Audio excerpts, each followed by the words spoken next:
Chapter 7 Black Nights. The mare in the moon stood watch over Everfree, her eye following her lone knight as he marched across the high walkways of her sister's castle. Shining Armor's thoughts were heavy. Just one last mission, the princess had told him.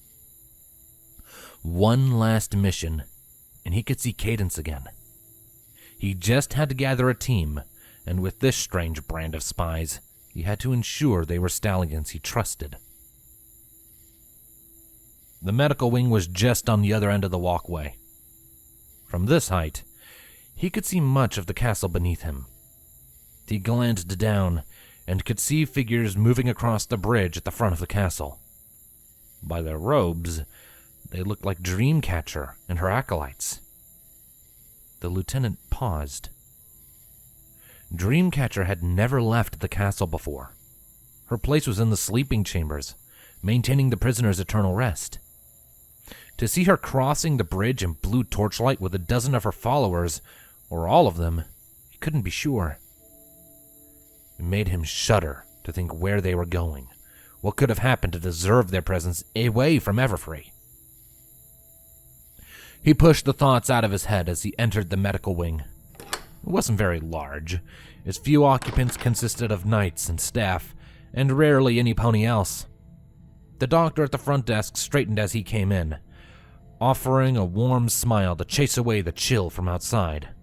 A smile he became all too familiar with in the past week and a half. "Dr. Redheart," Armor nodded with a small smile of his own. "How's work been treating you lately?" "Oh, work is slow, but in my business, I suppose that's a good thing," she chuckled. "We had a Luna guard check-in earlier. He stayed long enough to take some pain medication before walking out the door." Shining Armor raised a questioning eyebrow. "And you just let him?" Redheart shrugged innocently. "He looked a little disgruntled," she explained, "and I wasn't about to try and stop a lunar guard. The princess hoof-picks them for a reason. I checked him out myself.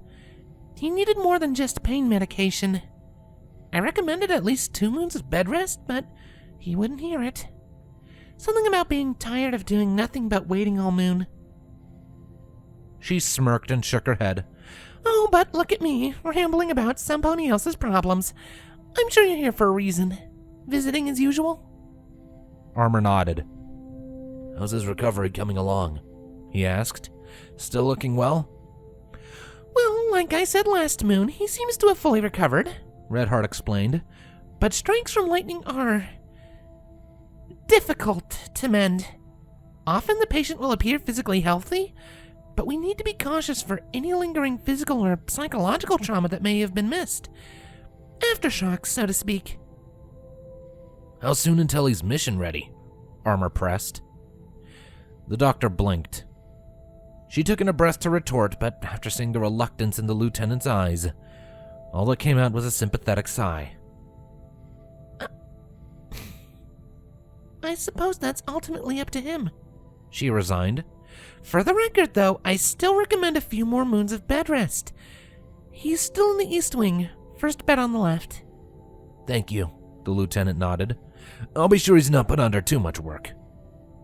He turned to the large double doors leading to the East Wing. His thoughts weighed heavily in his head, and a sigh forced its way out of him. He wanted to listen to her, to be able to turn and leave the medical wing and find some pony else, but there were few ponies he trusted more, and his prior experience with the rebels made him invaluable.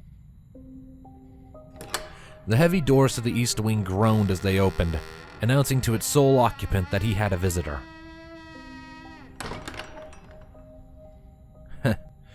"Oh, Captain, my Captain," Archer greeted him with a smile. Shining Armor paused and sighed. "I'm not your captain anymore, Archer," he reminded the knight grimly. "You'll always be our captain," Archer returned, "no matter what the princess or her thestrals say." "You should be careful speaking like that," Armor warned. "You never know who might be listening." The knight scoffed. "Please, no pony else is in this entire wing. he said, motioning to the rows of empty beds. And besides the doctor, you're the only one who bothers to visit. In fact, I could set my clock on how often you do. Which reminds me. Archer glanced past the lieutenant to the large, ornate clock hanging above the double doors. You're later than usual, he noted. The princess had a new assignment for me, Armor explained, and in spite of himself, he couldn't help but grin. One last mission, and she'll finally accept my request to be stationed in the north. From the rumors I've heard, most stallions would be less than excited to say that, Archer said knowingly. Although, I suppose, if anything, love is strong enough to thaw out the cold of that frozen wasteland. I haven't seen her in over a year, Armor thought out loud. Not since the princess woke her from the sleeping chambers and banished her to the north. I haven't been able to send anything to her or receive anything. The lieutenant's voice trailed, and Archer noticed how anxious he was quickly becoming. I don't know if Cadence is safe, or as safe as she can be in a place like this. All I've heard are rumors, mostly of the old king and his army, and from what I hear, to think Cadence is out there with that monster looming over her. A shudder coursed down his spine, cutting him off from finishing his thought. What sort of assignment is this, anyway? Archer asked, changing the subject. For the princess to suddenly have a change of heart for your requests, it must be important. She wants me to assemble a team to handle some insurgents, Armor said. Some, I'm afraid, you're all too familiar with. It took a second for everything to click into place in Archer's head, and once it did, he gave a knowing smile. So the truth comes out, he teased, leaning back into the bed. And here I thought this was another courtesy visit. I wouldn't blame you if you didn't want to face them again, Armor said carefully, but I need you. You're one of the most experienced combat mages of the old guard, and you have first-hand experience with these warriors and how they fight. No need to convince me. I never said I was going to decline, Archer assured him, waving him off with a hoof. Shining Armor gave him a surprised look, earning a warm smile from the knight.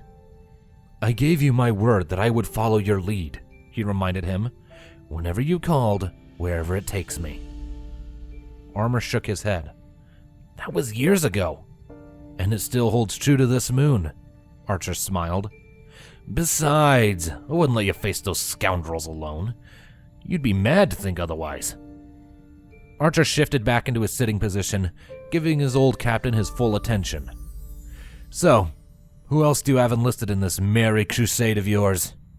So far, only you, Shining Armor admitted. You were my first choice, given your experience. Nightingale is likely going to enlist some of his Thestrals as well.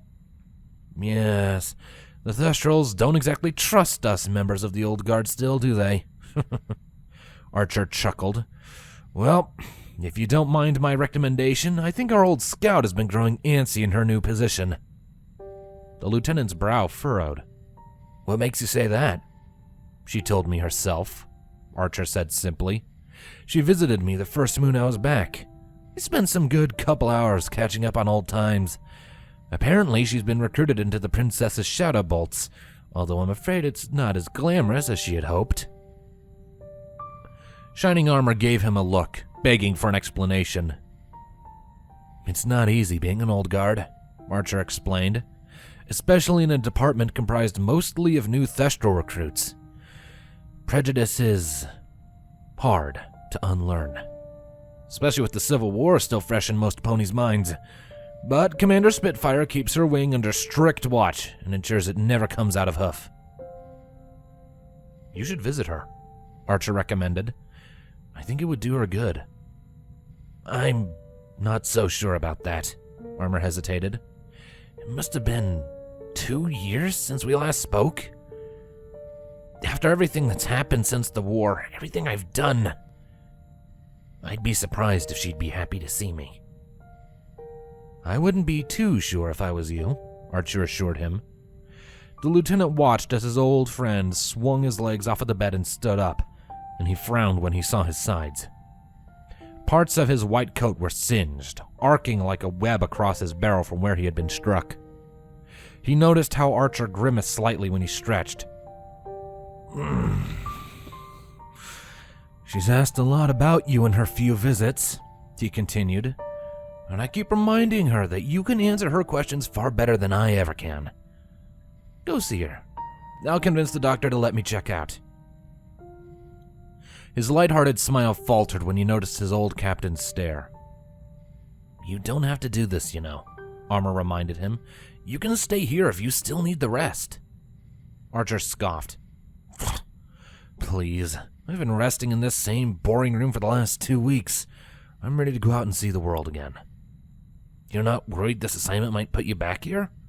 Armor asked, raising an eyebrow. I underestimated them last time, Archer explained. The sheets on his bed came to life through his magic and straightened themselves out. It won't happen again.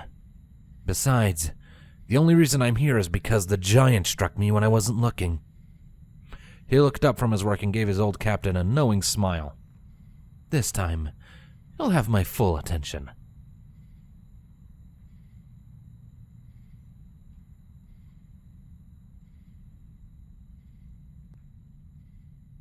Rainbow Dash let out another heavy sigh as she turned over the black helmet in her hooves. She took up the rag next to her on the bed and began polishing out the water stains. Weather team.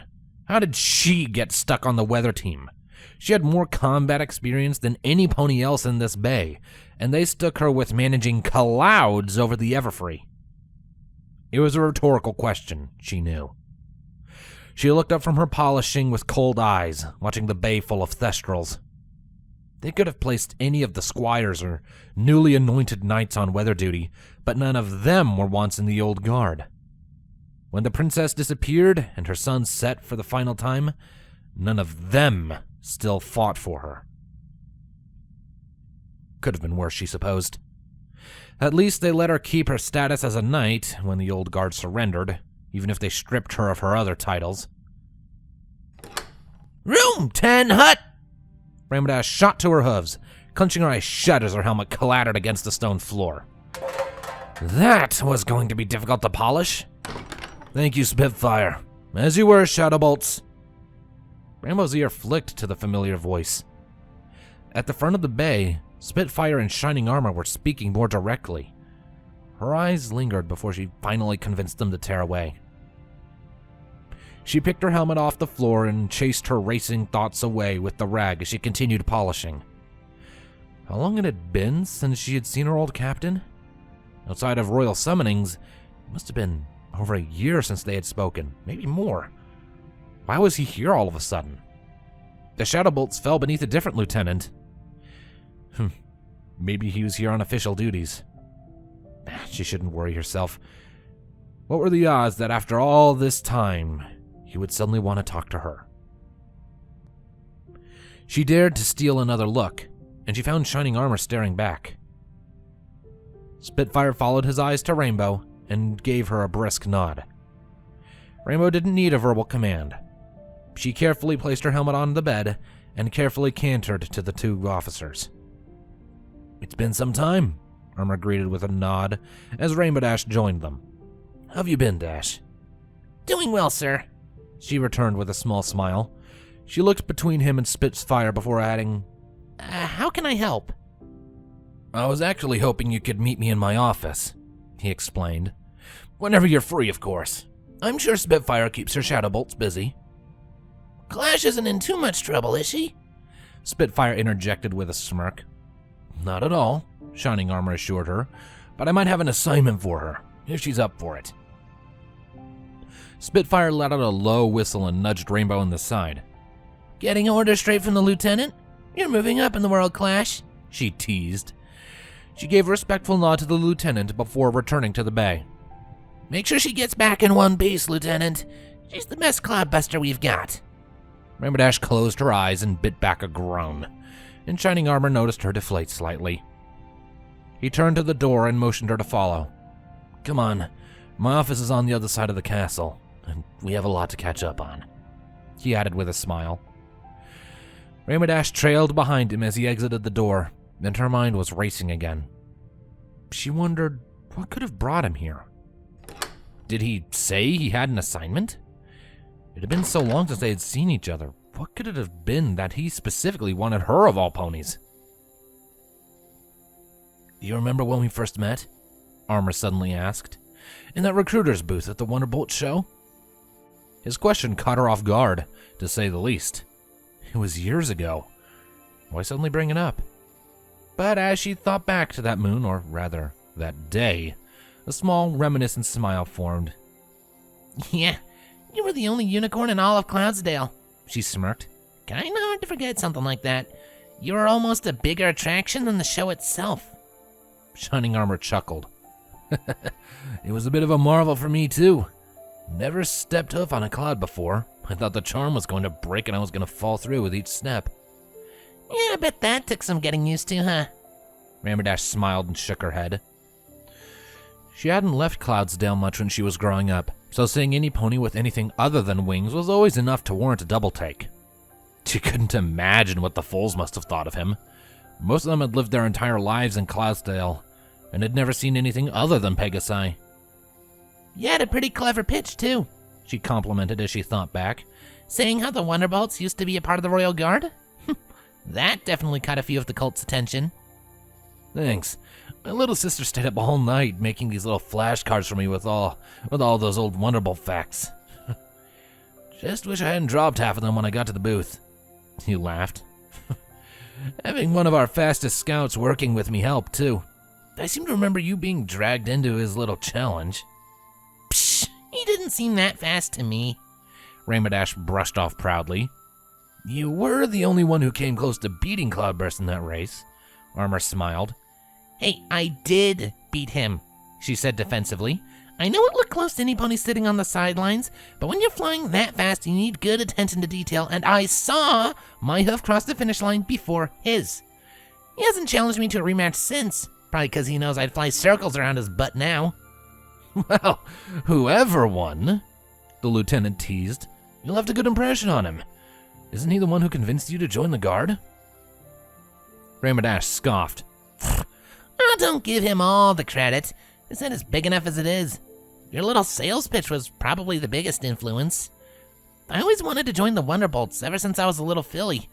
When you said they used to be part of the Royal Guard, I don't know. Felt like I was part of them in spirit, you know?" Armor nodded and smiled in understanding, but as they continued walking, a heavy silence fell upon them, stealing away the lighthearted atmosphere. "If you could go back, would you still have joined?" he asked, "knowing everything you do now?" She didn't answer immediately, mulling it over in her head. "Of course," she eventually said. Armor glanced back, almost in surprise. "Especially after everything that happened. I felt like I was making a difference. I can't imagine what I would have done with my life otherwise. And when Nightmare Moon came back and overthrew the princess, we showed history that Equestria didn't just sit back quietly and let it happen. We made Nightmare work for it." Her confident smile faltered, and she looked guiltily to the ground. We gave other ponies hope. At least for a while." Shining Armor didn't respond. How could he? It had been his call that ended the war. "I don't think I was ever more proud of myself than the day Princess..." Her voice trailed off. Shining Armor glanced back and caught her staring at the sky. He followed her gaze and found the mare and the moon watching them sadly from above. "Well, the day she knighted me," Rainbow finished softly. "I know what they say. Every pony was knighted through her. Shouldn't have felt that special, but it did." A heavy silence fell over the old guards. The lieutenant was thankful that they were already close to headquarters when it settled in. They pushed through the doors and away from the sorrowful gaze of the mare and the moon, and he led Rainbow Dash into his office. "So, What did you want to talk to me for? She asked as she closed the door behind her. No offense, sir, but it's been nearly 2 years. I thought you suddenly decided to catch up on old times. Armor sighed as he sat behind his desk, a small pit of guilt forming in his chest. Have you heard any rumors lately of the Warriors of Sunlight? Warriors of Sunlight? Rainbow echoed. I thought they were dealt with a few years ago. Are they back? No, this is a different group. Shining Armor shook his head. A newer one. We've been getting reports that they've been traveling east for the last 2.5 weeks, and so far, the Royal Guard has been unable to stop them. What? How many of them are there? Only 2. Rainbow's jaw dropped, earning a knowing smile from her old captain. You can see why the princess wants them dealt with, Armor smiled. Huh. How have I not heard of them before? Rainbow wondered in awe. Well, consider this your official briefing, Armor said matter-of-factly. Her Majesty has been trying to keep the situation as quiet as possible, hoping it would resolve itself as they travel from town to town. But as these warriors continue to seize victory after victory against the Guard, it's becoming more difficult to quell rumors among the citizens. The entire city of Baltimore rose up against the Guard stationed there a few days ago when they arrived. Rainbow's eyes widened a hair with a hint of excitement. She planted her hooves on the front of Armor's desks and leaned in slightly. So, what's the plan? She asked quietly. The princess wants me to form a team and hunt them down, the lieutenant explained. We know they're on a course to Manhattan, although it's unclear whether or not they've already arrived. Our mission is to find them, detain them, and bring them before the princess to— No, Rainbow interjected, shaking her head. I mean, what's our plan? Armor blinked and then frowned. Form a team, find them, detain them, and bring them before the princess, he reiterated more sternly. What? The lieutenant reeled back in shock at her sudden outburst. How can you say that? Rainbow demanded. You just told me that 2 rebels turned an entire city against the throne, and you want us to stop them? We should be helping them. No, we shouldn't, Armor argued. Equestria does not need that kind of encouragement right now. Sooner or later, they're going to fail, just like every pony else who tried before them did. We're better off stifling this before it grows out of hoof and more ponies get caught in the crossfire. But this is different, she insisted. This isn't like the remnants or the last Sunlight Warriors or even us. You said it yourself, there's only 2 of them, and no pony has been able to stop them since they've started. That's because they're small. They don't have to hide an army or an entire cult like the others. It makes them almost impossible to track, and they can attack from out of nowhere, Armor reasoned. Eventually, their luck is going to run out, and they'll be cornered and defeated, and every pony who supported them will face the princess's wrath. Which is exactly why we should be helping them, she exclaimed. For the first time in years, some pony's been able to successfully stand up to Nightmare's Guard. For the first time in years, every pony has hope. All Hope has ever done for us is turn good mares and stallions into martyrs, and never any pony to have made their sacrifice mean anything, Armor shot back, his voice rising slightly. We can't keep feeding it. We can't keep feeding every pony empty promises. You weren't always like this, she accused. They're out there fighting for hope, for Equestria, just like we once did. We shouldn't be stifling it. What happened to the Captain Armor I used to know? We lost, Rainbow Dash! That's what happened! Armor barked back. Rainbow Dash fell to her haunches and pursed her lips, suddenly very conscious of her rank.